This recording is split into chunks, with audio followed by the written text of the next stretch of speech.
Welcome everybody. Thank you very much for attending this session. Okay, this is a session entitled Top Tips for Making the Most Out of Training Opportunities in Europe. Okay, we all recognize now at SOE that in Europe, and in other places as well, but we're interested in Europe, training opportunities are very limited. Okay, so we really need to see and develop strategies on how to maximize these opportunities and unlock the potential of so many young and enthusiastic YOs who would like to develop their careers further. Yeah, and I would like to start giving the word to Andrew, who will start out this session. I will remind every speaker that we need to be quite strict on time. Last time we had a session comparable to this one, time limits were exceeding tremendously. So I'm holding track of the time this time. The word is yours. So for those who don't know me, Andrew Scott, I am the outgoing chair of the SOE YO committee organization, and currently I'm working at Moorfields Eye Hospital in London. So in this talk, I would like to set the tone for the rest of the talk, of this symposium.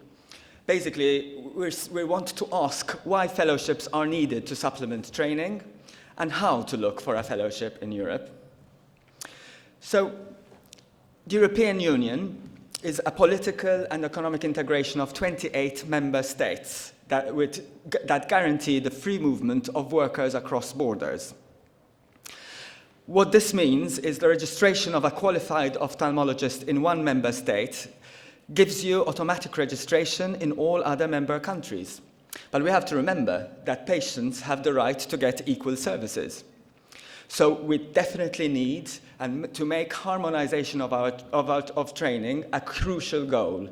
And here at SOE YO Committee, we are very committed to achieve that. In Europe, there is no regulatory body enforcing harmonization of training. We're fortunate to have EBO and UMS, but these are only guidelines and are not obligatory in any of the member states.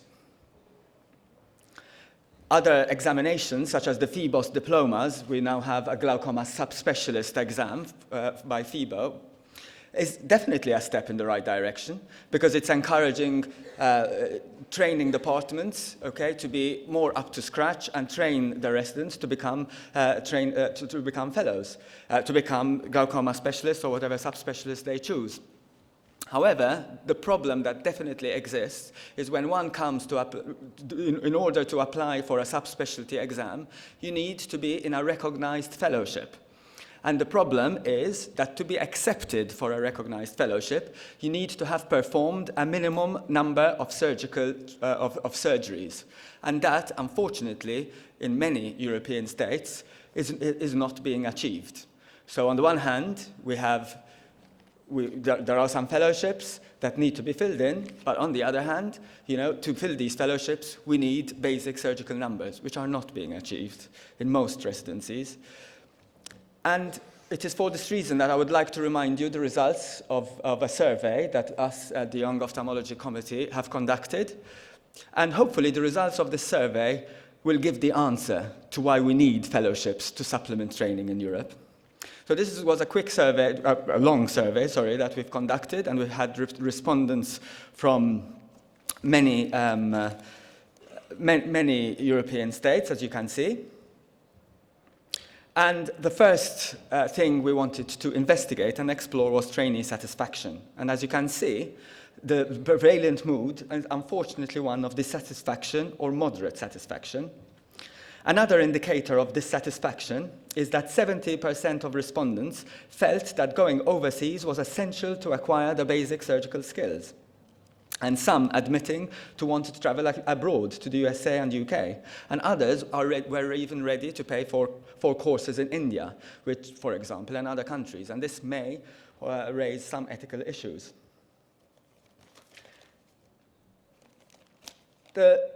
We also wanted to explore the structure of training in the different programs.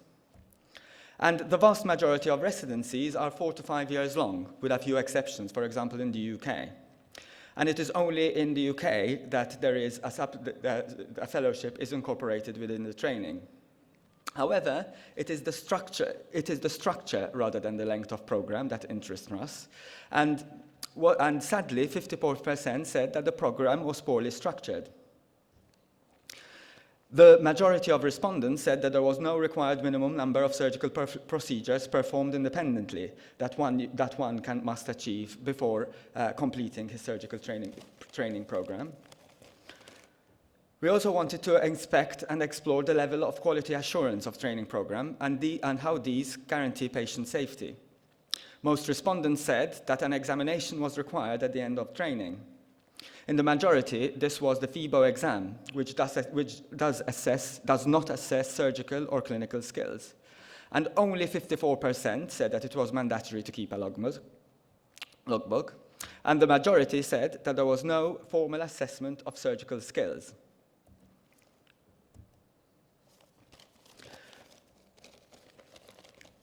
What is really a cause for concern is that the majority of respondents said that the completion of a training program automatically gives you a license to practice surgery.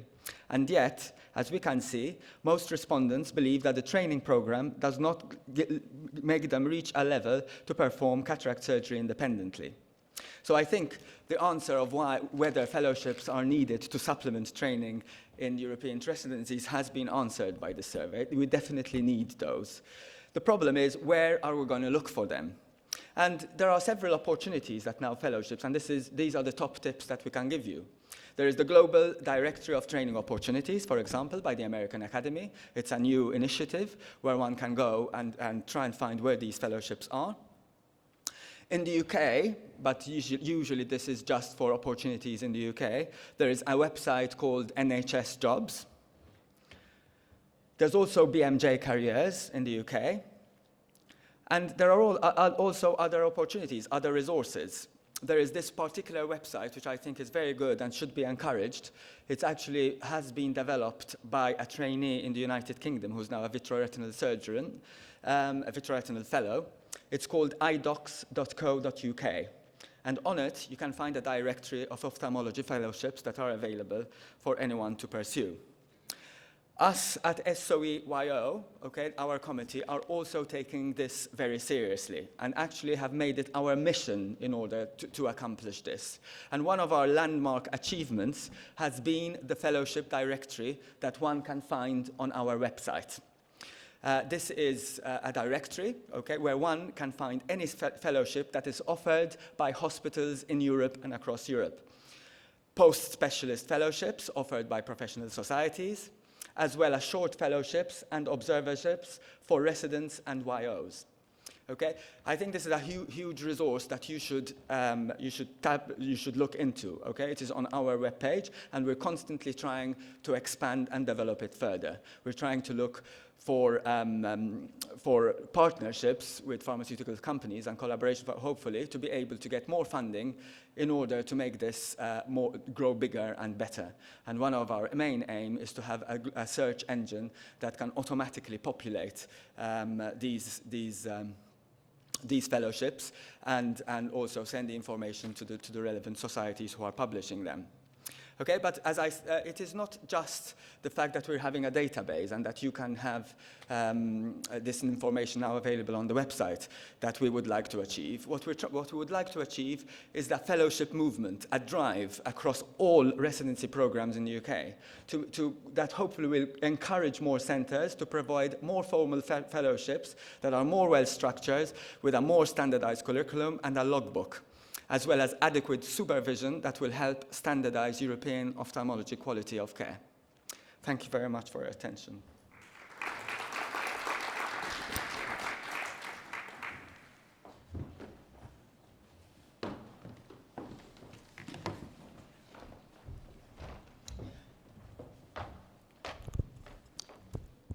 I'd like to now introduce Mary Louise, who is our incoming chair of the Young Ophthalmologist Committee from today, actually. And Mary Louise, please go ahead with your presentation. Yeah. Good afternoon. I'm from Copenhagen, Denmark. And I've made this title, not that I have the solution, but because I wanted that I had the solution. That could be a wonderful situation. First of all, I have no financial disclosures. I want to go into the terminology a little bit because this is also a discussion about what is a fellowship. A fellow, if you look it up, is a member with a shared interest. It's a colleague.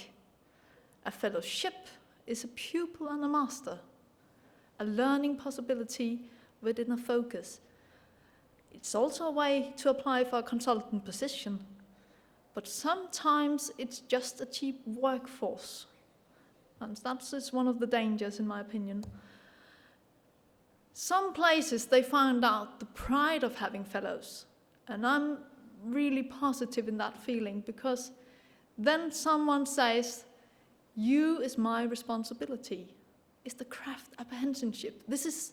We are learning something, some skills. This needs close education, supervision. The pride of educating the next generation. Well-trained fellows, they do excellent work. They become the future leaders in their fields. You should have good status. It should increase status to have good fellows. The expectations from the YO is not so different from that. They want a curriculum that prepares them for a consultant position. They want hands-on. There was close supervision, focused within a single subspecialty. A reasonable claim is less time on call. And they want many other activities around the surgical training. They want academic skill, communication skills, training how to behave and become a professional subspecialty member. When to do it, and that differs also across the continent and across Europe due to our residency programs. Is it in the penultimate year of postgraduate training? Is it postgraduate? Is it within a permanent position? What is the duration? In my country, many has a 1-month fellowship because we are receiving permanent positions when we are done with our residency. I'm from a small country, but it differs. And some places you need and have a possibility to go for a longer period of time. What is the problem? Andrew just mentioned it. We don't have many official fellowship in continental Europe with a curriculum. So what to do about it? Should we cry?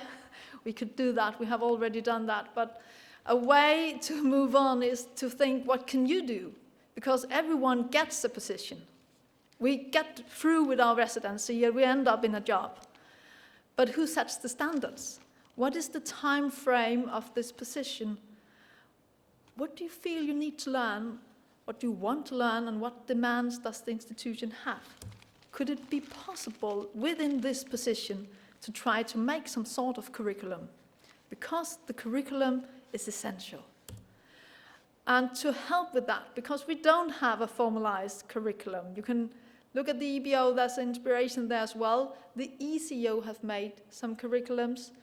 If you click on the ECO, on the educational programs, and you push on the residency, you get to the curriculums. And they have made one for residency, and we still have residence programs within continental Europe who should look into this. I will say no more. But they do have curriculums for subspecialty training as well. They have in neuro-ophthalmology, they have for glaucoma, pediatrics, strabismus, ophthalmic and facial plastic surgery, cornea, external refractive. Soon is coming ophthalmic oncology and pathology, vitreoretinal surgery. And what does such a curriculum content is? It's an introduction with definitions. And what I like about the ICO curriculums is that they do not stop by saying what is the clinical requirements and the academic skills. They say what are the facilities and resources needed to get a proper training? What is the responsibility of the faculty? But the easiest way for a young ophthalmologist is, because it's difficult to change the faculty. That's more political way of approaching this, but you can look into the clinical components and say, if I'm going to be the top-notch surgeon for my country within this subspecialty, the requirements is actually this. I want to learn these things.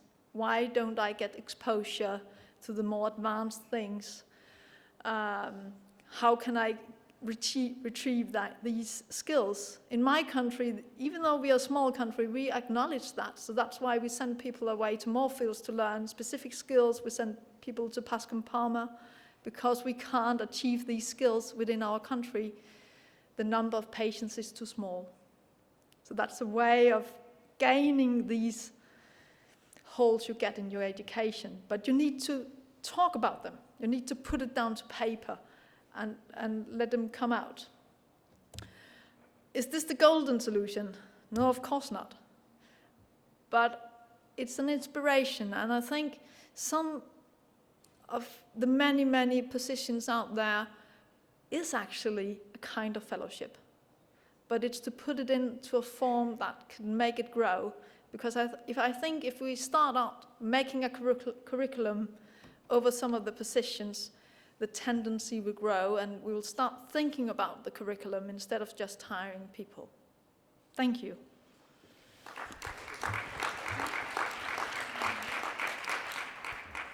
So for the next section of this symposium, we would like to discuss a few fellowship experiences, both in Europe and in the United Kingdom, as well as discuss opportunities for fellowships in the United States.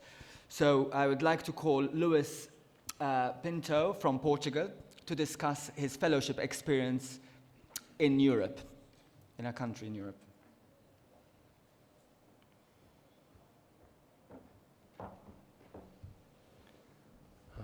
Good afternoon. Thank you for the kind invitation from Andrew and the YO.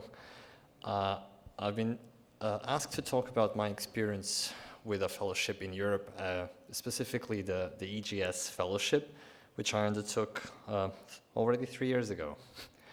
What I did was found a mentor in Belgium with Ingeborg Stalmans, where I stayed for a year, February 13 to February 14, under her supervision. And if you've known her, you do know that she has a lot of tabs open and she has a lot of interests.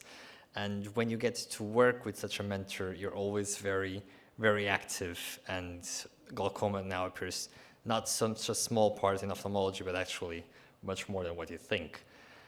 Well, working 12 months there, and if you work with someone so motivated, it's a tertiary center where everyone refers patients. And so coming from a smaller country and a smaller hospital, you get a much more consolidated clinical experience.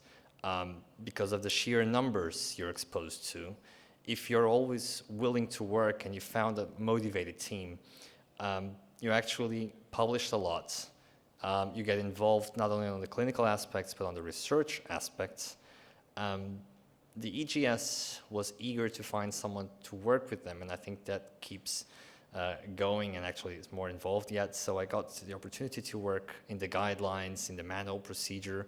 So it was not only an opportunity to work with the mentor, but also with the organization behind the mentor, which was very active. So 12 months afterwards, I actually thought I was part of a team, and that allowed me not only when my return, I'd give credit to what I gained because I was able to apply that on my local hospital upon return. I got my own 2 PhD students. I was involved in our own study center from visual science, and that experience one gets from being exposed to these high-end hospitals, it was one way to implement this back home.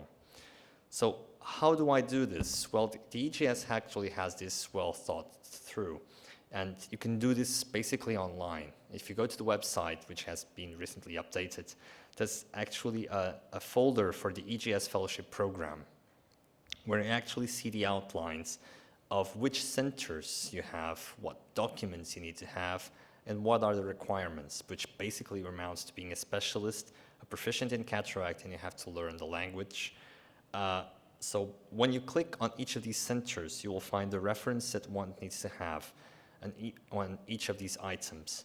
So it was of course, I would suggest that you contact the center, in which case I already knew Ingeborg Stalmas because she had been a co-promoter from my PhD.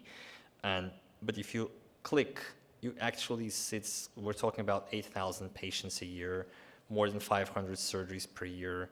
And so with an interest on research, yes, both clinical and basic. So you basically know what you're into, and you probably know that you're going to work quite more than you think you would. The tips I have to give to the person applying for the next TGS fellowships was that, well, you should know the center and people in advance. You're committing for a full year, and if you want to make the most, you have to start working from day one. So you have to plan ahead, make the projects ahead, talk to people ahead so you can actually start and maximizing those 12 months what you can. So because this 1 year goes extremely fast. When you realize it's already been 3 years already and it seems like yesterday. And it's one opportunity that you need to grab with both hands. So because if you want to implement that in your country, you have to really work twice as hard of what you planned.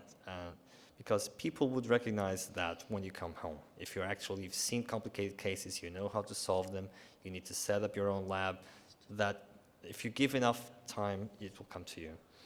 And you have to keep in touch with your home center. That's another thing I would definitely advise, because either you want to stay at the hospital you are now using a mentorship, but you're probably planning to come back. And I think that's the reason on a fellowship, you want to implement that when you came and you want to go back to your country. But you try to keep a link to the fellowship, because if you are part of a team, you will still go there once in a while, you will still talk to them, you will still discuss difficult cases. And I think most mentors from the EGS fellowship program are like this, and I was very lucky to be involved with one of them, and I surely think people should go through this if glaucoma is their part. Thank you.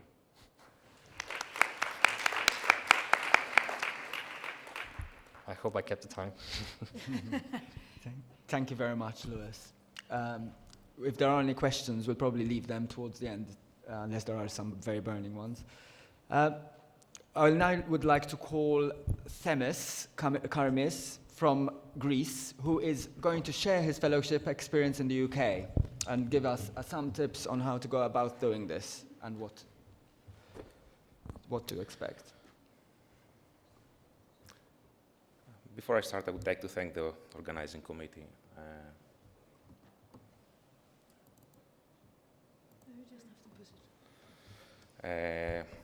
For this kind of invitation. My task is to focus a bit more in clinical fellowships within the UK, which is a large market actually, and a big training opportunity for everyone. However, a general guidance in fellowships can also be considered through my talk.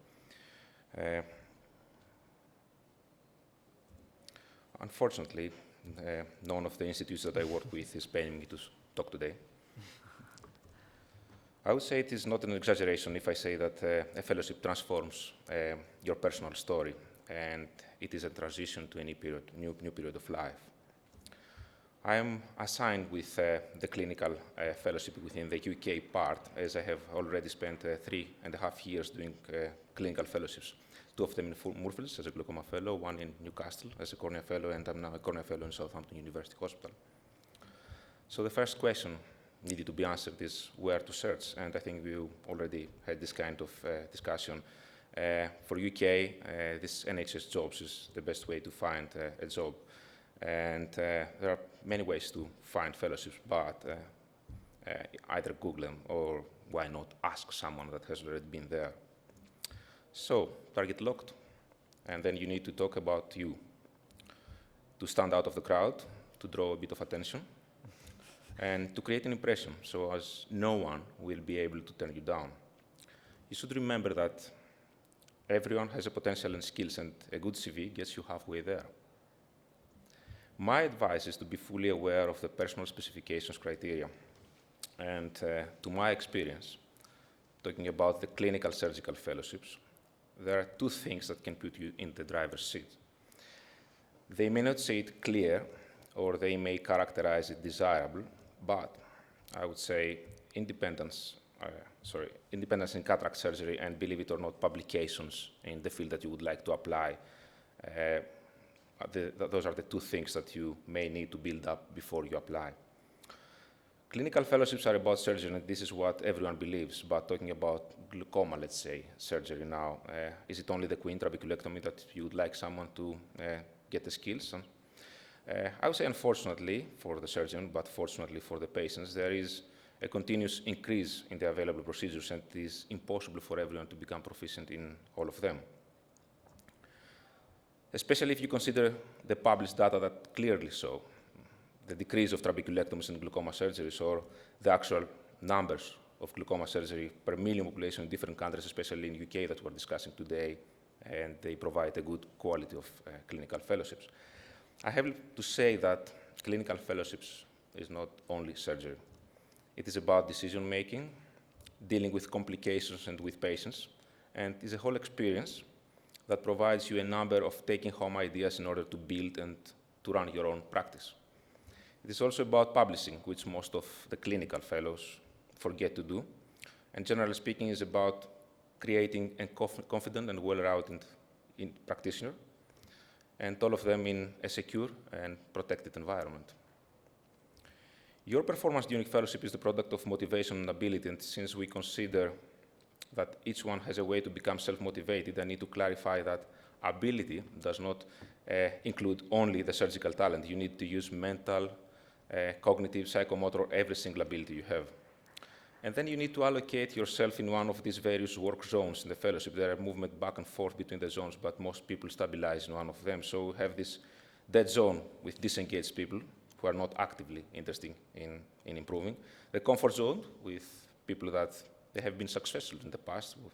They do the same thing that worked before, and they fail to see that everything is changing in the world and everything apart from them.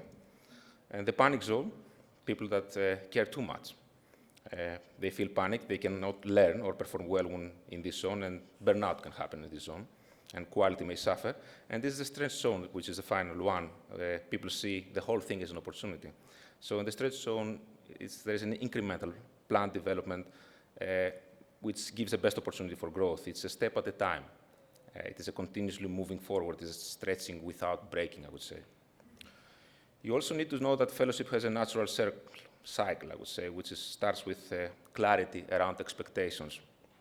So it's a phase one, which is about establishing rapport and building trust, which is kept in the development of a successful relationship. Then it's phase two, where the fellow needs to have goals in terms of current work or future career plans, and seeing out what these goals are with the support of consultants, mentors.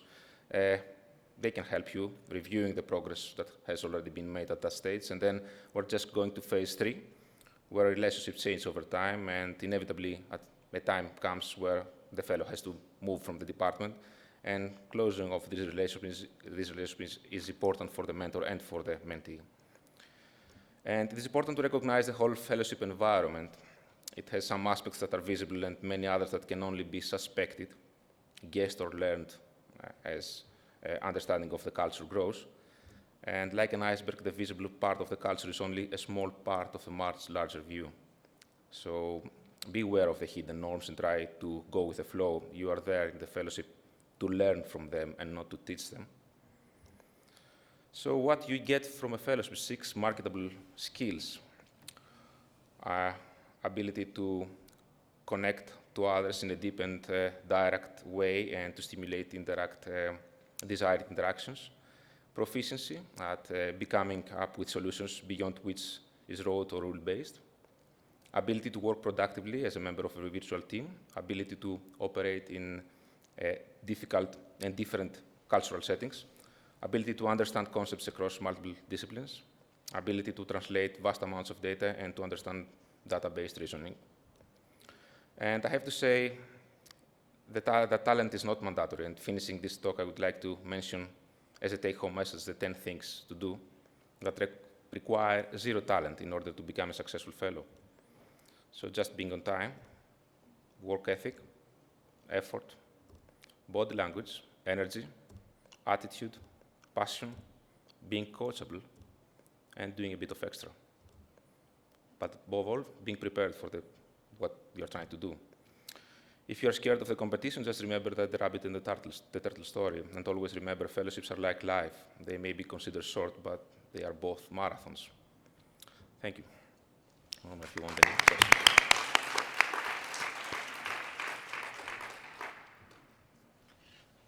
Thank you very much. Now, I would like to say thank you and welcome our next top speaker, Purnima Patel, Chair of the AAO YO Ophthalmologists. Thank you.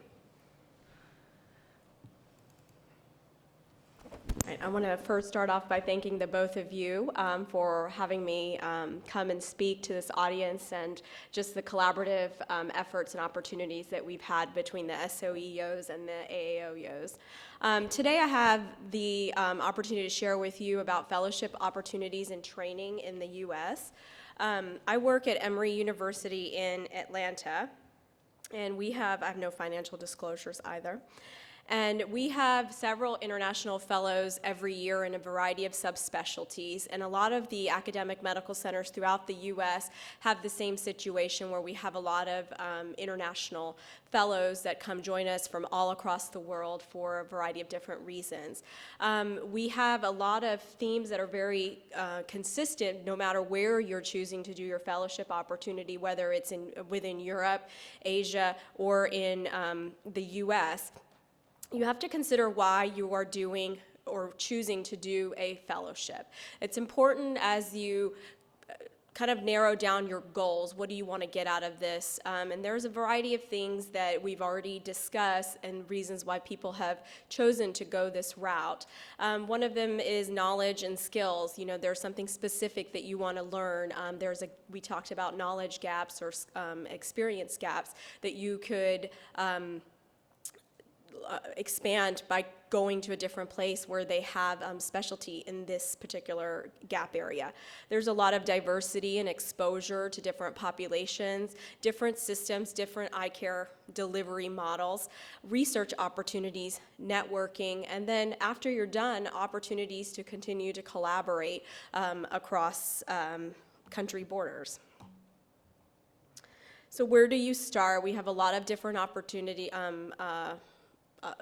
resources that we've gone over already. One of the key ways to meet people is at these meetings. If there is a topic area that you're interested in, reaching out to your mentors here, if you have the face-to-face opportunity, I think that means a lot. It shows a lot of initiative on your part. Sometimes it can be intimidating, and sometimes you may not have that opportunity.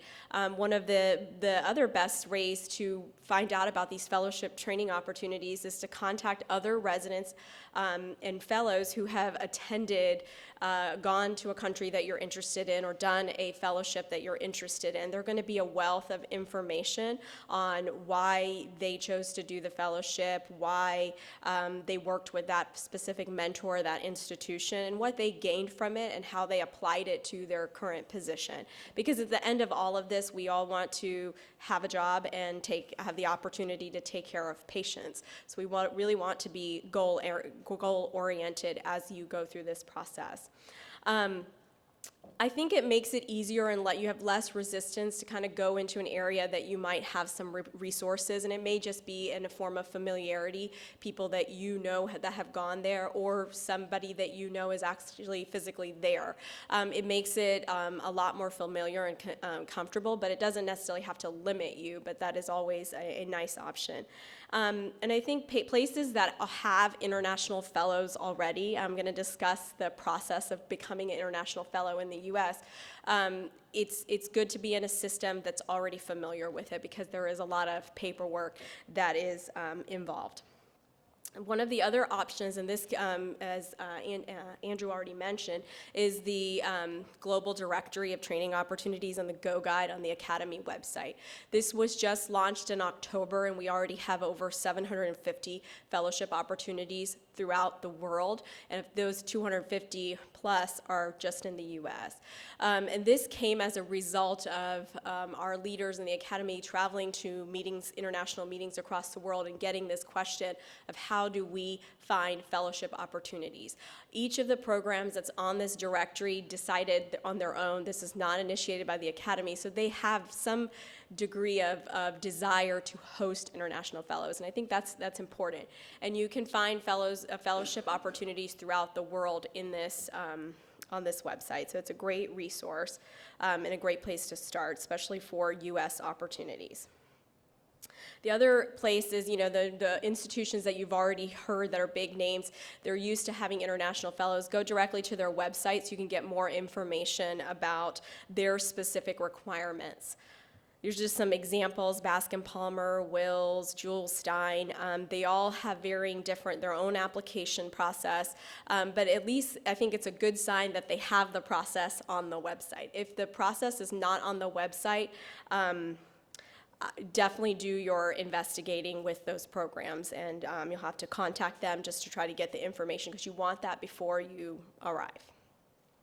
Important considerations. We've kind of gone over this, but I think it's important to reiterate goals. What is your goal by doing this? It's very helpful to think of this in advance, and also, if you can, apply it to your future career path, whether some situations people already have a job or kind of where you want to work. It's important to identify what is a gap area that will increase your ability to get the position that you want, and how will this fellowship kind of be in line with that. Mentorship. You want to mentor in fellowship. As Mary Louise indicated, fellowship is a mentee-mentor relationship. Some are better than others. Again, this is where the investigating, talking to other people that have gone through the experience is very important, because ideally you want this to be a lifelong, career-long process where you can continue to collaborate with the mentor that you choose. And then what area you want to be doing your fellowship in. There are different types of opportunities in the U.S., and they're mainly clinical observerships, and those are pretty often shorter in duration, and the research fellowships that were usually at least 1 year to maybe even longer. The timing is kind of going to be up to you and what kind of experience that you want. How long are you able or do you want to have your fellowship training? When is the best time for you to partake in this training opportunity? And then being mindful of the application due dates. The shortest possible duration would be 6 months in advance. Funding. Most of these international fellowship opportunities are not funded, so you'd have to find your own funding from your either self-funding or from the institution which you are at currently. And then housing is a consideration. Nowadays with Airbnb and other options, it's getting easier, but that's something to consider as well. Timing is very crucial. You want to figure out when you want to go and then do your math to figure out when you need to start this application process and add a few months. Sometimes they get filled up. They can only have so many fellows at a time, so you want to make sure that you have decided on your time and make the program aware of that time in advance. So general requirements, most places are going to require your CV, your medical school transcript, letters of recommendation, which will vary anywhere from 2 to 4, and a letter of intent. Why they want to know why you want to come, so that make sure that your goals and their goals are in line. Do you have experience, and what kind of things are you looking to achieve through this fellowship? Pretty much everyone is going to require English fluency. Usually you don't have to take a test for it, but they do want you to be fluent in English. Visa application process. You generally, if you're going to be there for longer than 90 days, need to pursue a J1 visa research scholar, or if it's a shorter duration, a B1 visitor for business, which covers scientists, including physicians. Most places require health exam and proof of immunization, and this is required of all physicians, whether I myself have to submit it. Any physician practicing in the U.S. will have to submit a health exam and proof of immunization. Requires proof of health insurance as well, and there's minimum requirements on what kind of coverage and things that you should have. And most places also require proof of funding. The process is a little bit arduous, so you want to make sure to be very detail-oriented in your application process so things do not get delayed. And again, talking to other people that have gone through this process is very helpful to help you navigate those details. Now, just going over the different visa requirements, most people that are doing a research position or a longer position will qualify for either research or specialist.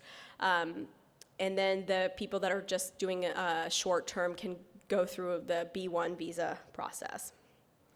So I want to thank everyone for your time. Just wanted to let you know that the Academy has a resident edition that comes out every June. That's a print edition. It's a very nice, oriented to new residents that are starting ophthalmology. And then we have a monthly e-newsletter that any of the young ophthalmologists that are domestic and international receive via email. And I hope to see you guys at the next annual meeting in New Orleans. Thank you.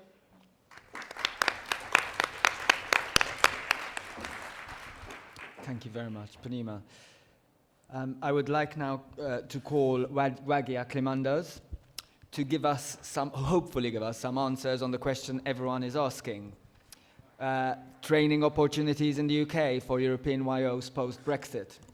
Well, actually, I will give the organizers the benefit of the doubt and say thank you for asking me, although I wasn't sure if it was a poisoned chalice. You've asked me the question that has no answer, and I'm glad I don't have a picture of Prime Minister here because it's changing as we speak. I don't know. We asked our patients if they're confused, who is the Prime Minister, and I'm having to think now. Some of you may be familiar with Banksy, who has been known for painting those very odd murals, and now they sell for millions of pounds. And he painted this in Dover. And you see closer, this is where the detail is, you see, because he intends to have those cracks, which, when you look in the detail, the cracks are affecting not only the UK, but the cracks are going all over Europe. And people thought initially it's a very bland sort of mural, and it's selling for $1 million, I understand. So you asked me to tell you all about the training in the UK post-Brexit, and I'll tell you. The answer, if you want to know everything from A to Z, is this is the summary. No one knows. But I've got a few more minutes to kill, so we'll go through why it happened, because I know across Europe people are puzzled by what's happening to those crazy people in the UK and what they're doing. And I think the people in the UK themselves are asking themselves the same question. So why did it happen? When things may change, and what will happen? So I'll try to the best of my ability to share with you, having lived in the UK through that period. People have solved this issue about sovereignty, and I can see that people want to be able to have their own rules and regulations, which is a perfectly noble thing, but I believe that this is the case in every European country. And yes, we all need to look again at how the European thing is set up and reorganize or modify. It's an ongoing process. It has never been a perfect marriage, but I don't think divorce was the solution. Now, migration is something that a lot of people have played on, trying to tell people, you know, the reason you do not have a job is that other people are coming here from Europe taking up your jobs. But the British don't have anything against the rest of Europe. They are all for immigration. And I'll share with you the numbers who live in Europe. They're very happy to go to Europe, but it's immigration. And let's face it, every immigrant is an immigrant on the other side.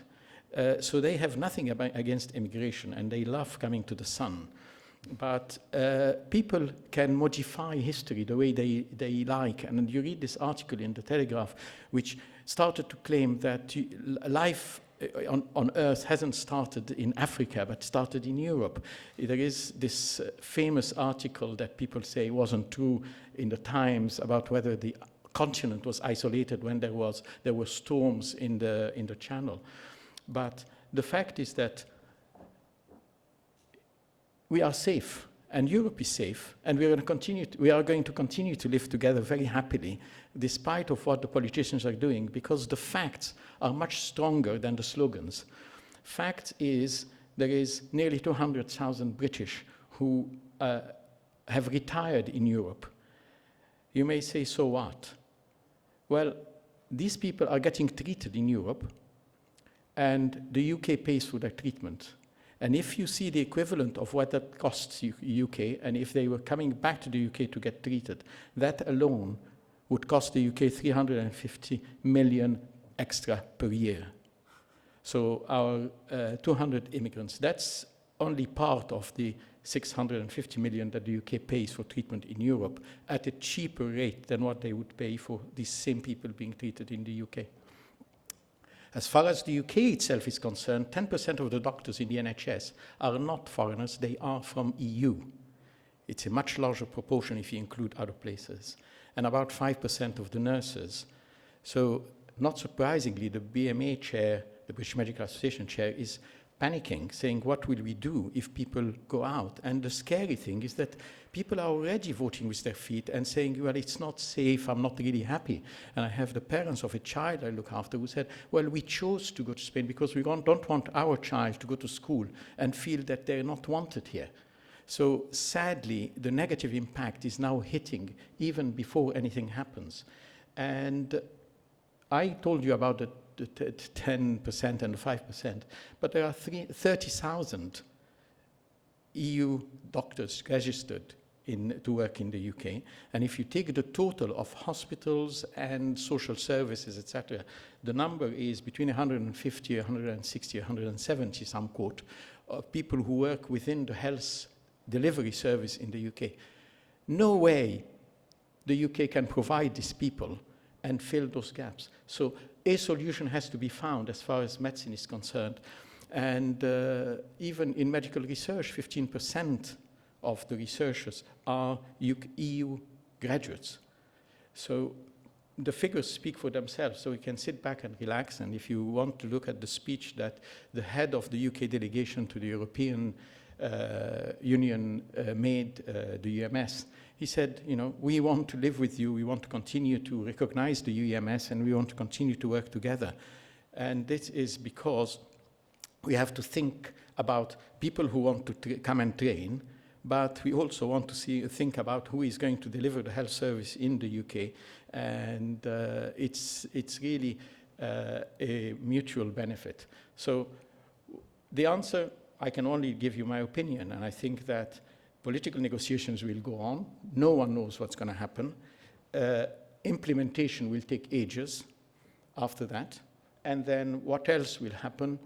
God knows. I wrote this, and I didn't know what was going to happen in the last 3 days. So as we speak, I should say, what else is happening as we speak? No one knows. Well, to work or to train in the UK, you need 3 things. You need a residency, so you're allowed to live there. You're allowed a work permit, and you have to have a diploma that's recognized. And if you get a job, you get a work permit. If you have a work permit, you're allowed to work, so or to live in the country. So it's a matter of the recognition of the diploma that might or might not change. And my hope is that common sense will overtake slogans, and my expectation is that mutualism will beat parasitism. People have tried to picture it like people are coming to just be parasites on the system, but it's a mutual benefit for all sides. And the UK remains a member of the EMS and intends to do so, as far as we know. And there is hence very little change as far as we can see. In the meantime, you know, the channel is still open. Eurostar is still traveling, and we'll have to wait and see what the negotiations bring. They may eventually say we have to have different qualifications, but if they make life too difficult and say you have to do, for instance, the PLAB exam, which is the Professional Linguistic Assessment Board test, they're going to have a long time before they get enough people to sit their exam and have enough people. So out of pure interest, they will have to find a way of continuing to have equivalence of qualification agreed and allow people to work. So my advice is keep calm, keep coming to the UK. Everybody loves you, we love you, and we'll continue to work together happily. Thank you.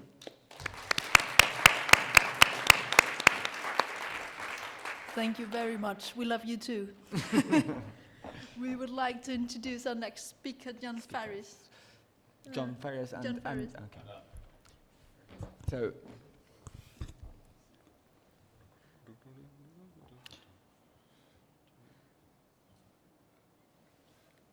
Right. Thank you very much for the invitation to Andy and myself. We both work in Cheltenham. We're consultant ophthalmologists and trainers.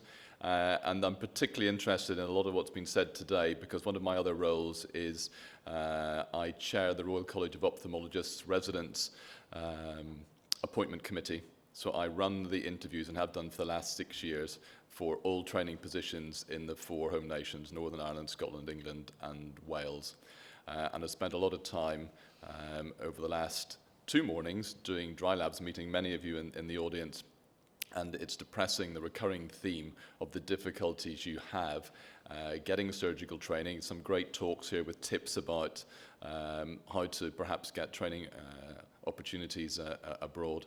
And if people want to come and talk to me afterwards about applying, we get many European doctors applying through our national recruitment process for our recognised training posts, which you're all eligible to do at ST1 level, where you don't have to have any prior experience in ophthalmology to apply for these, and at ST3 level, so 3rd year training positions. So there are opportunities there at the moment for European trainees to come and work in the UK, both in these recognised training positions and also in other trust doctor jobs, which, for example, in the hospital that Andy and I work in, provides fantastic training, which mirrors that of our UK trainees, and in particular, you get surgical experience.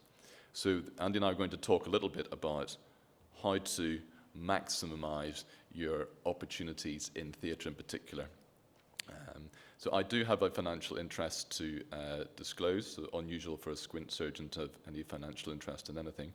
But I've designed the simulated ocular surgery website and have interest in some of the products that are sold here, and Andrew does not have any financial declarations related to this talk.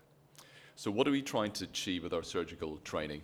But it's not just the technical skills that we're trying to impart, although they are of course important, the building blocks of surgical training, but it's being able to deal with different situations, being able to think on your feet and being flexible. But you need those basic building blocks to start with.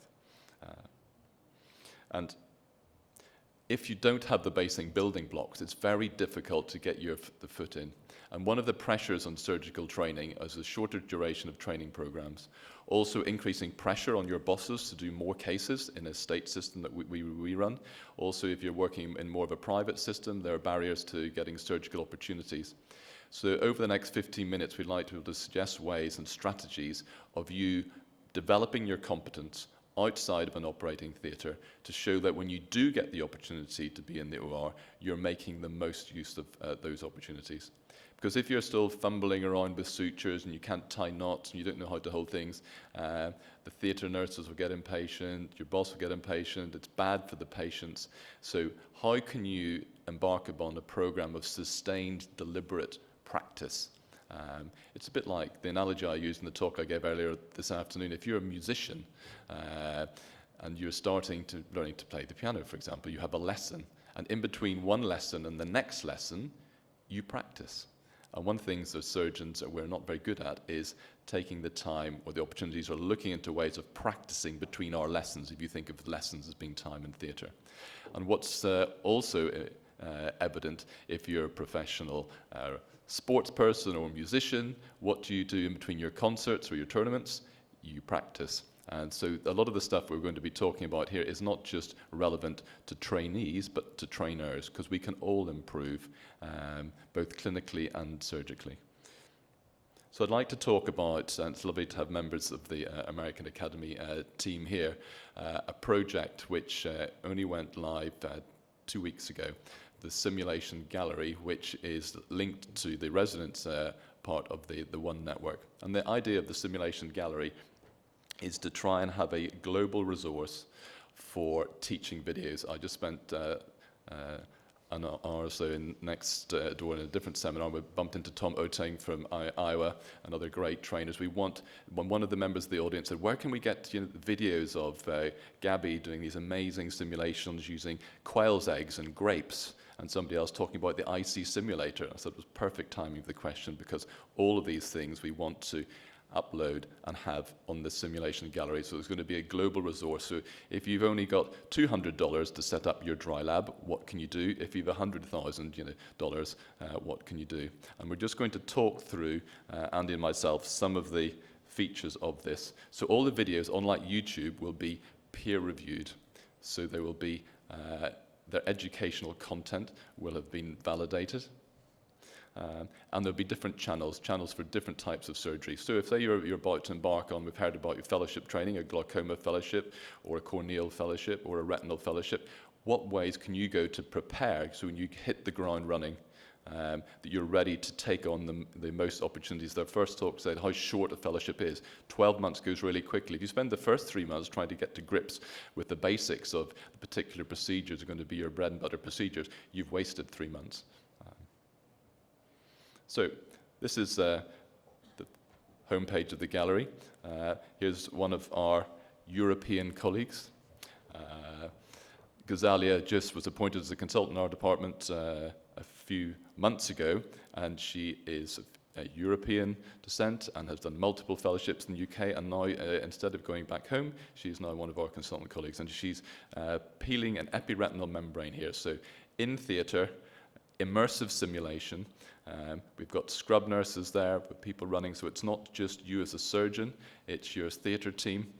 She's putting in some trypan blue here to stain the epiretinal membrane and then peeling it off. So surgical simulation can be very simple.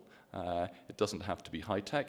And the reason why she got her fellowship position, she was a primary care fellow in the Bristol Eye Hospital, and she desperately wanted to be a VR surgeon. And she thought, what can I do to get my first VR fellowship? So what did she do? She spent about 2 or 3 weeks solidly just on the IC. So the VR IC. And she had the most amazing scores. She printed them off. She took it to her first fellowship interview and said, look, I've done no VR surgery. I know you want to have people who've done some already. These are my VR scores on the IC. I said, these are great. They gave her the job. She then got her next fellowship. 2 fellowships later, she's got a consultant post. And that was a wonderful example of somebody taking the initiative, doing something proactive. And there are places around Europe. It was in Europe that she actually accessed the IC. I think it was in Switzerland that she spent some time there. So as a way of starting with your cataract surgery, many of the residents I spoke to the last couple of mornings is, what should I do? Well, if you can get on the IC, do the courseware, learn those basics, then at least you can start telling your bosses, look, I can do this, I can do a capsulectomy, I know about sculpting, I know about second instruments in the eye. So that's a really proactive thing you can do. And on the website, there'll be lots of videos if you're new to the IC, how to use it, what tips there are written by residents from around the world, so you can go and actually learn how to use the IC properly. So if you look at another section, for example, here's how you go, the IC section. Tom Sherman is my second-year trainee. He's done about 200 phaco's now, and he's about 20 months into his training. But he spent a lot of time, as they all do, on the IC. So Tom's done a series of videos here talking about his tips for IC training. And what not to do, how to get a certain score. For those of you who've done the IC, there's lots of little tips about how to get through different modules. So we want to build up a bank of videos about IC training. I say it's only just gone live. These are just some videos we've populated to give people an idea. It's for trainees to send us their videos. Because when you click on one of these videos and it plays, you can also then comment on it. So you can comment and say, oh, Tom, like the video. Yeah, I use the IC this way. Have you found this helpful? So it's an interactive, two-way process. So if you then go on to the basic, the cataract section, here's an example of one of the simulated ocular surgery eyes. We could easily be Cataro eyes, which are very good, the Bionico eyes, and you click on the video and it plays here. And these are the eyes that many of you will be familiar with today and yesterday. You've all done your capsulorhexis and you made your corneal section. This is the bit you didn't get to do because it was a dry lab, not a wet lab, through the phacoing probe. So with our trainees, they do all the IC training in the first 3 or 4 weeks of their residency, and then we move them into theatre. So the skills they've learned with the IC, they're doing in their theatre with their microscope, with the phaco machine, with the scrub nurses, and they're practicing getting their hands wet, using the pedals properly, all the skills they've learnt on the IC, on the model eye. So this is the most sort of basic level. But then when it comes to managing complications. This is probably one of the most important roles of simulation, and many of the speakers in the other session this afternoon were agreeing about this. It's when you become a pretty decent cataract surgeon, maybe you've done 50 or 60 cases, you're getting more confident, you may be doing slightly harder cases, and you have your first PC rupture. What you do, that awful feeling, oh goodness, how do we deal with it? And of course, what is totally wrong approach is for you to be given the opportunity at that point to deal with the PC rupture. So again, on the website, there's a nice little modular training of how you would introduce somebody to performing an anterior vitrectomy. Doing it in a controlled situation using the model eyes that we were using in the dry labs, filling them with egg white, and then just practicing in theatre removing the egg white with your anterior vitrectomy. So that's the first level, so you're learning how to use the tools. Second level is when you're using the advanced eyes, and here's one of the advanced eyes, which the cataract has been removed.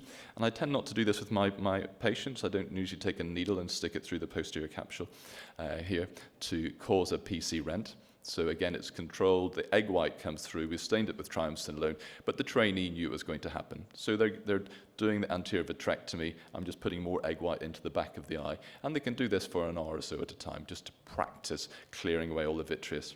But then the third stage of simulation is you just give them one of the ordinary eyes to phaco, but you've nicked the capsule without telling them, or you've nicked the zonule. So this complication arises and they don't know it's going to happen. Just like the pilots when they're doing their training, they're not told, well, today we're going to practice shutting down an engine and landing without our landing gear. They're just flying the plane waiting to see what happens. And so you can make it truly immersive and unpredictable simulation. Again, we want people to send us their videos of the gallery is, what's your best car crash, operation? How do you simulate it? How do you put somebody under pressure? And you can see people getting anxious and nervous, but it's much better doing it in this situation and not with patients. And doing immersive simulation. So does the scrub nurse, do you know how to set up the anterior vitrectomy machine? Do you know where the myocol is? How quickly can you get that sulcus lens? How do you communicate that? So it's part of a team process. For those corneal surgeons, in case you're feeling left out, there's a nice way of not only simulating corneal grafts, but again, you've got a fellowship coming up. You want to practice your corneal suturing, your corneal graft technique, and this is Paul Tomlin's one of my colleagues in Cheltenham. We're doing it at first, I believe, versus simulated DMEC. So there's a corneal, the DMEC graft, put in the boost and glide, popped in, pulled out, and then you can practice the little maneuvers of the air balloon and manipulating the grafts. So there are ways of enhancing your surgical skills and getting them to a high level before you even make it into the OR. And Andy's now going to talk specifically about glaucoma surgery and how he trains up his fellowship. And I'll blow his own trumpet for him. In Cheltenham with Andy and Nitin Anand is one of the best glaucoma fellowships around. Get a huge amount of surgery. But the trainees, because they come having already prepared on these model eyes, are ready to go from day one, and they've proven their competence. And Andy's just going to talk about the process of doing that and how you can prove you've got to a certain level. Thank you.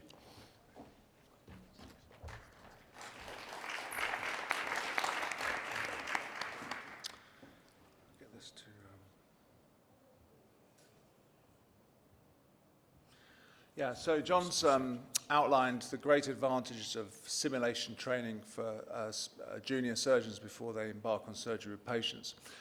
I just wanted to emphasize some points about suturing. So modern trainees, even if they're doing quite a lot of cataract surgery, just do not have so many opportunities to learn to suture. When John and I were training as very junior ophthalmologists in the days of extracapsular surgery, we wouldn't be allowed to start doing cataract surgery until we could suture really quite well. But modern trainees can get quite experienced at cataract surgery and they don't get to practice their suturing. And with, for example, this is me putting in releasable sutures. On the left is a simulated eye, and on the right is a real patient. It's fascinating, by the way, that the timing hasn't had to be changed with the videos. And that and there's several years between these two recordings, and it just shows you that an unthinking approach to surgery can be very predictable. The timings are the same. It's just a machine. It ought to become like a machine at work. And so the juniors have to practice their suturing because they're not going to become good at suturing without constant sustained practice. Just like, as John says, playing an instrument or playing tennis, you're not going to get good unless you do it over and over again, like we used to when we were trainees learning to sew up the cornea for extracapsular surgery. Now, we've developed what we call OSCAs. They're sort of a protocol for assessing a trainee's performance on a simulated eye. So you can see there are sections covering many aspects actually of the trainee's performance, not just their ability to complete the operation, but how efficient they are with their movements, how they handle the tissues, and we can assess this with the simulated plastic eyes as well. And so the trainer can then assess their performance according to this protocol. And actually, in the last year, I've had several trainees where I've gone through different procedures, including a trabeculectomy, which is what this one's for, and they've been able to add that to their logbook as an extra trabeculectomy procedure, even though it's not a real patient, it's a simulated eye, because in effect, what they're doing is the same. The movements are the same, the process is the same. So this is a way of formally assessing their progress. And of course, these protocols can be applied to their live patient surgery as well as a simulated ocular surgery. And of course, you can practice, like for example, inserting a Beervelt tube. This is my colleague Nitin Anand operating.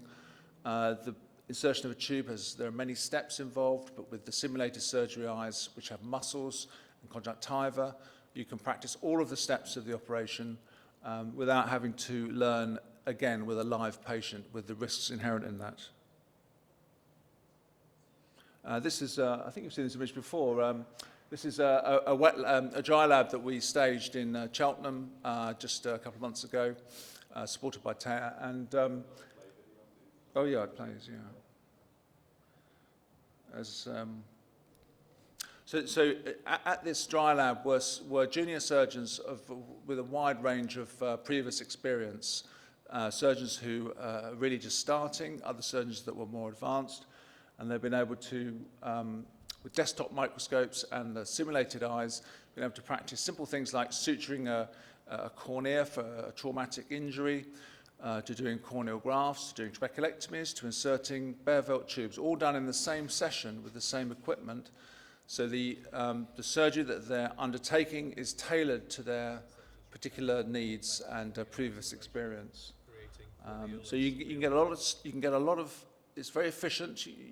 You can train a lot of trainees in a few hours, and we're talking to one of the trainees, one of the very junior trainees, who had done more. I think the trainee said they'd probably put one corneal suture in previously in their training in live surgery, but in a few hours in the dry lab, they'd put hundreds of nylon sutures in. So, and consequently, they're an awful lot better at the end of the day than they were at the start of the day.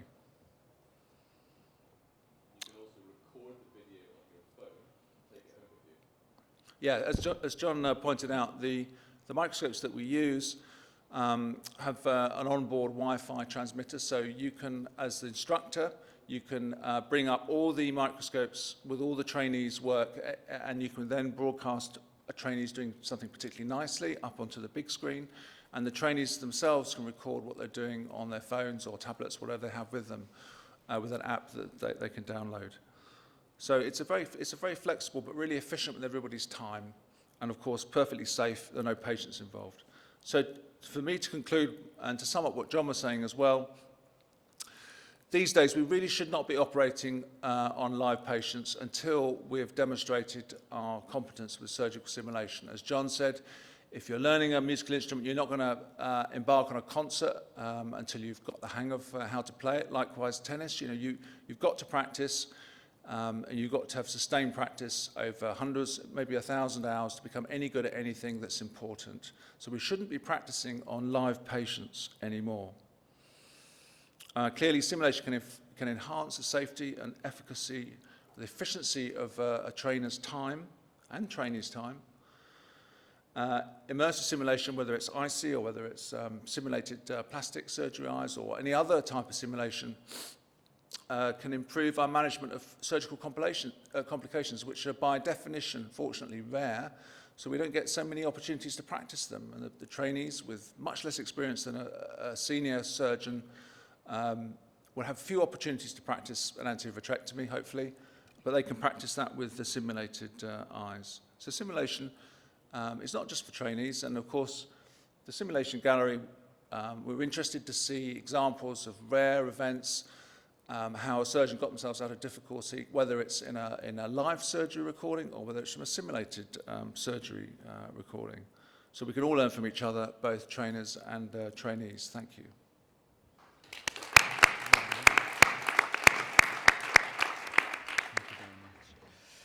So I'd like to call Gordana, who is going to be talking about the FIBO and the FIBOS examination, and looking at it as an opportunity for standardization of European training. Thank you very much, Gordana. Thank you very much for the kind invitation. As you see, the title that I was asked to talk to you today is the opportunity of standardization of training. And certainly one word that is absolutely linked to EBO is the harmonization. And I will show this slide that I showed in the previous session as well, just to mention how important that diversity is in education in Europe, not only at the basic level or training of residents, but also subspecialty. And as I will start to talk first on residence level, I would like to ask those in the room, who of you has done the EBO exam? Can you raise hands, please? Okay. Very nice. Thank you very much. So why do we have this exam? Because we need standardization of training and subspecialty as well as surgical. And we have just seen how wonderfully with these simulators we can train surgery and how standardized that is. There is a lot of mobility and migration in Europe, not only population, but also doctors go from one country to the other. We want to have the same quality of care in all European countries. Of course, we have mutual recognition of our titles, but we need also the same recognition of our knowledge. And therefore, the main goal of the EBO is the harmonization of teaching and training in ophthalmology. We have several ways to do this, not only the exam. We have also other ways. We go and visit centers. We have more than 50 EBO-accredited centers that have been visited by committees of the EBO. And in order to achieve a certain standard that it asks by Europe or the EBO, very clearly set standards, these visitations provide good opportunities for residents and also later on older and fellows to move to these centers and to learn. You all know what EBO is, but sometimes when I discuss with one or the others, it is not as clear what is UMS, what is EBO, and therefore just this slide quickly to remind you that actually EBO is an educational instrument of the UMS, UMS being the Association of Medical Subspecialties. All our European subspecialties have a European board, anesthesiology, cardiology, etc. And all of them have an educational board. Ours is the one that has been born in 92 and has become very active with the exam starting in 1995. So why should we do this exam? And why did we organize this exam? Because it sets common standards in training, teaching, and practicing ophthalmology. And why should you do it? Because it gives a structure to the teaching program, encourages to go through all topics, because sometimes, depending on what clinic we are and what specialists are in this clinic, we will prefer maybe to do only cornea and strabismus. And if there is not a lot retina in our clinics, then we don't do much of this. Or we don't do contact lens clinics at all because it's not really very developed. But if you have to sit an exam where all these topics are very seriously looked at and you are questioned on it for 15 minutes, you have to go through all the topics that need to be there in order that you are really called a specialist in ophthalmology. Doing this exam, it gives you also an award of standardized level of knowledge, and with time it became a prestige diploma. More and more people come to this EBO comprehensive exam. And also it is modern practice to have an exam. Not only there are many national authorities, many countries have their own national exam. Many still don't have. But most of subspecialties and specialties have their exam and an European exam, as you see here. And all are supervised by CESMA, the Council of European Specialist Medical Assessment, that is created by UMS. Now, how do we do this exam? All those who have passed it know it very well. We have a written exam and a viva voce part. We do cognitive judgment and decisional making are tested, but no evaluation of surgical skill. You should know about surgery, complications, indication, but of course skills are not tested. And as you here see the number 651 candidates this year, which was the maximum that we had up to now, and we think that every year it would grow even more. This shows how important the interest is, not only in countries where this is mandatory, and this has replaced the national exam, but also in those countries where it's not mandatory, highly recommended, or just recommended. We hope that in the future much more countries will highly recommend or even create a mandatory or obligation to do the EBO test, because this is the only way how we can really be sure of harmonization. The written part is MCQs, 2.5 hours. Each MCQs gives 5 answers, which gives a total of 260 possible responses. They can be true, false, or do not know. The MCQ bank is mainly created by the ENET, which are the EBO accredited courses. As you know, each big meeting has a certain number of courses that have been who apply for EBO accreditation. They have a certain list of requirements to cover, and they are mainly done by leaders or professors who give then MCQs for the EBO bank. So actually these EBO accredited courses provide MCQs and prepare candidates perfectly well for the exam. This is one example how this MCQ look. And you can see there are true and false possible responses. We can have 260 points maximum, and there is negative marking since 2010 and has obviously improved the professionalism of this exam. Here you can see since the negative marking how the passing mark has evaluated. There is an average -1 standard deviation, and the result of the MCQ accounts for 40% of the whole examination, where the viva voce accounts for 60%. Here are the topics that the candidates have to go through in the oral part, each time 15 minutes, with 2 examiners. 8 examiners during 1 hour examine 1 candidate. And this is the pass rate in the last few years. You can see that this year, although the written exam for the first time has been in English only, the MCQs, before that it was English, German, and French, the passing rate was not less than it was before. So this was a very good news. The major country that contributed this year to this high number of candidates, as you can see here, is Germany, France, Spain, followed by Turkey. These 4 countries don't have mandatory exam, which is very interesting how high the number is. Switzerland and Belgium, as you have seen, have to do this exam to have the specialist title in their country. I like very much the presentation, the second presentation, because it was very much spoken about curriculum. This is exactly what we need. We need to standardize and to harmonize. We need a standardized curriculum and logbook. And this is what the EBO is now working very hard on it for this comprehensive exam, but also for the others that I will mention. On the EBO website, one can find the curriculum, the suggested readings, and of course, the accredited courses may help to prepare the exam. But what about subspecialties again? And actually, the very heterogeneous or diversity in Europe of subspecialty became very clear to the EBO board when Marco Havliman was president in 2011, and when he very clearly and nicely showed how, for example, surgical skills were so diversely shown and practiced and tested, or even not tested in Europe.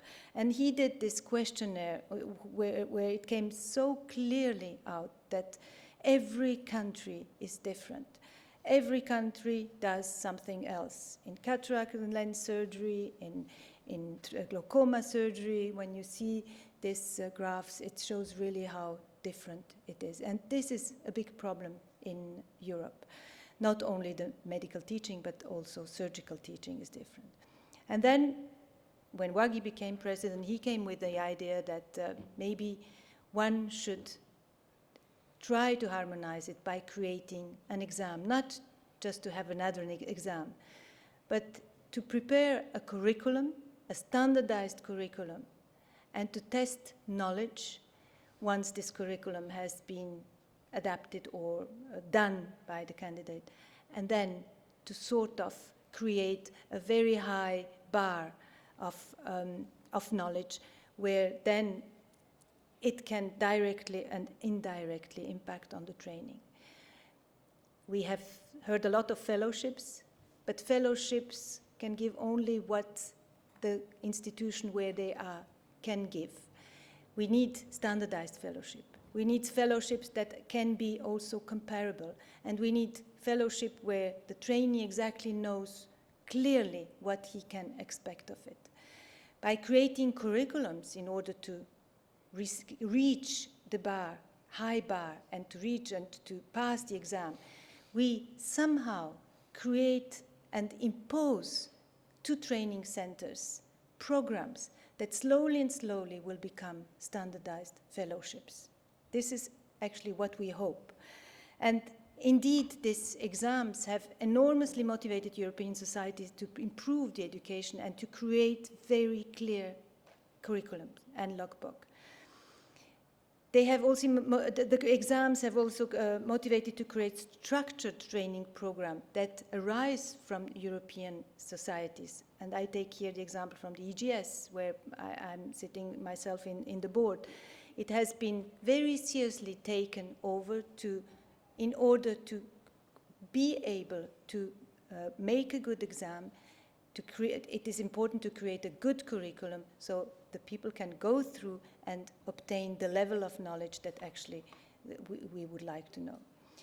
So it motivates teachers, of course, and improves centers, because one of the requirements of the exams, which we hope will become one day a hallmark of excellence, is also to ask training centers a certain level of structured, let's say, capability.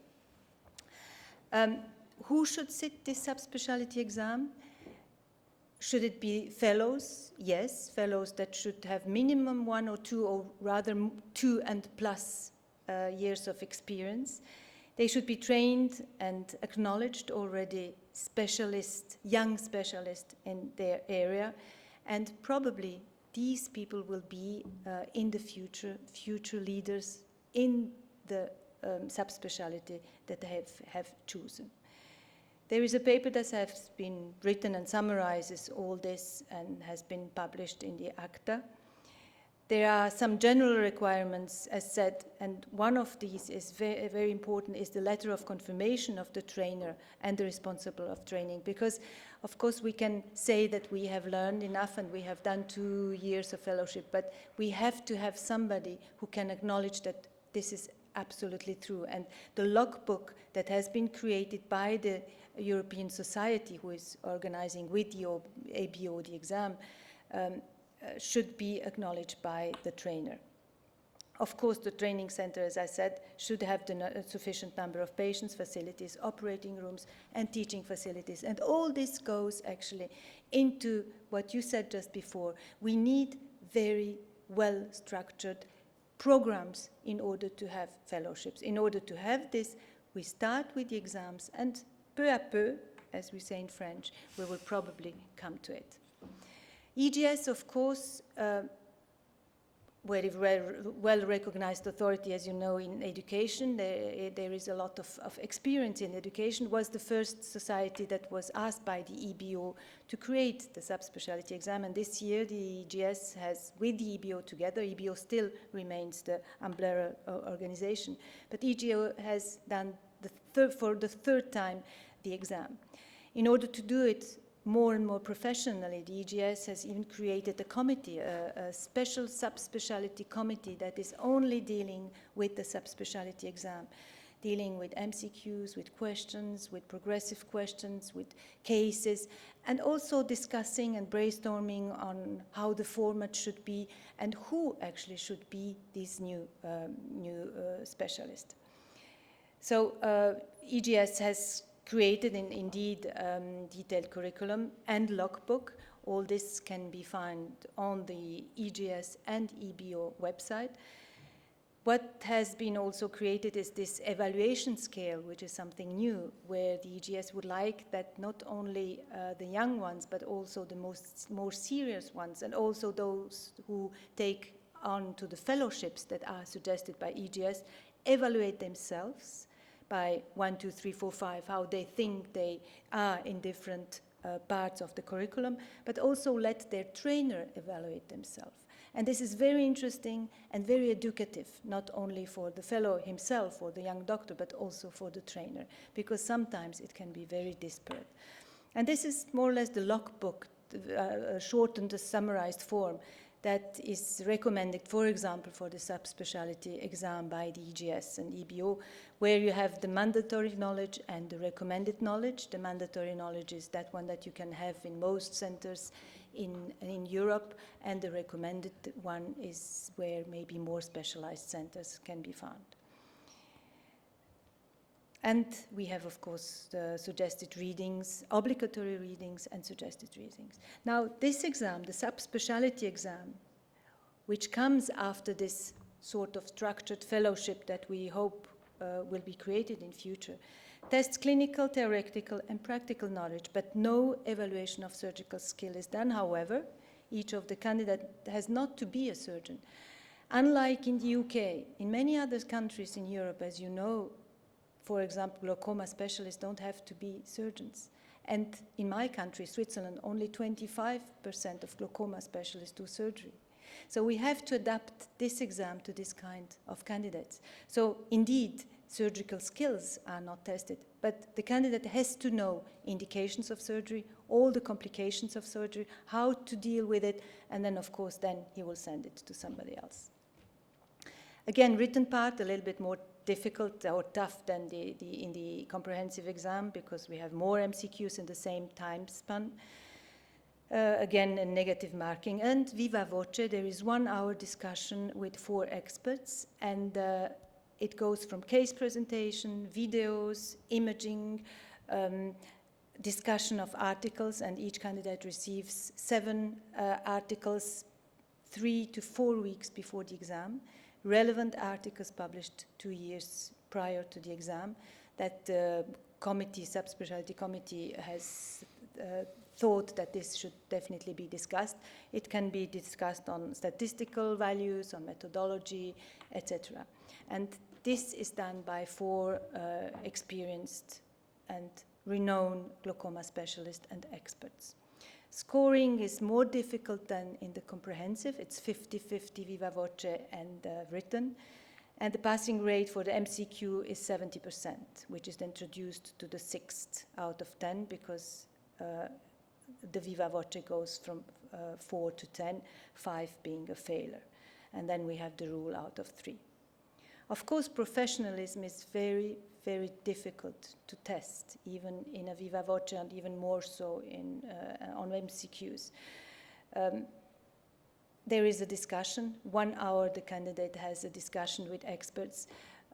Some kind of knowledge can be taken out of it, but there what is very important is what I mentioned before, is the acknowledgement and the letter of the trainer that will accompany the application, that this candidate is definitely somebody who is not only skilled and theoretically good, maybe a skilled surgeon, but is also professional in his field.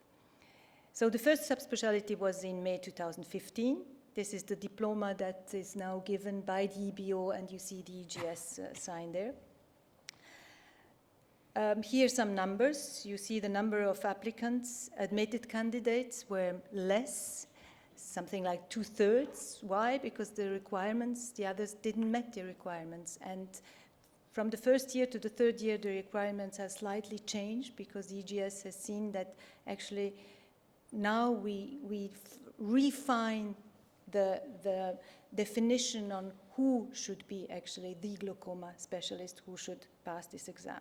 And you see here that we have something like 60% passing rate at the exam.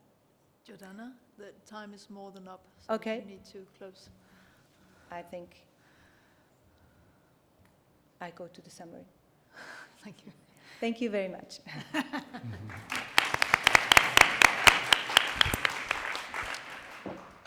So I would like to ask anyone who has any questions or can bring... Yes, Marco? Marco Haulina, Chair of Education Committee. Gordana, thank you for mentioning this survey that we've done a couple of years ago and we were appalled by the fact that 13 countries responded that cataract surgery is not part of their curriculum, or at least it's not demanded by the residents. Now, that's quite a lot, and as you said, we have equal standards, we have a mutual recognition of diplomas, and we don't have, obviously, the same training. Now, whether or not the training has to be performed during the residency training or after it, it doesn't really matter as long as you have somebody who is proficient to sit and operate on the patient without him or institution thinking about patient safety. Now, I don't know where we are with this, because this, of course, doesn't provide patient safety, and these results are quite appalling. On the other hand, in continental Europe, we have many excellent surgeons and specialists, and they've been trained somehow. And if you look at CVs of most of these people, they've been to some fellowships, either to UK or to US, or I would say, sadly, many young doctors put in, they don't put actually, but they tell that they were trained in India. Now, I'm not talking about ethics here, but it's really, if you go to ICO Congress, you can collect like 30 leaflets about possibility in training in India, and a couple of our residents actually went there, and they said, like, you know, I was there on the first day, I've done 10 cases without introduction, just go on, you know. So this is another extreme. Now, in the ideal world, of course, we need fellowships which are precisely structured, as you said, and should probably have an exam in the end. But I'm not aware of any precise structuring or exam in the UK or US fellowships. They may have some, or ICO has done some. However, they're probably not followed that strictly. Now, they need to have exposure to as many cases as possible. Of course, there's something that needs. I'm getting a bit long now, but what I'm trying to say is that we need in Europe centers that will offer fellowships, and there are some, as Dr. Pinto actually pointed out nicely, in glaucoma and probably in other subspecialties. And perhaps it would be nice if these centers will show up, and this on the fellowship platform, which is now created that the young doctors can look at, they can all be listed. And if this becomes sort of an advertising point, then young doctors will know where to go. And there are some, there are not many, but probably with time this will come up, and probably it would be a nice initiative if EBO would actually accredit those centers as subspecial centers. And this would be nice, because then other centers would look at, oh, well, we have a subspecial center there for glaucoma, or maybe for tumors, or, I don't know, retina, and then things will start to roll, you know. And, well, young doctors cannot wait until they get that how to say, experience to be able to pass the exam, they have to get into training earlier, as soon as possible.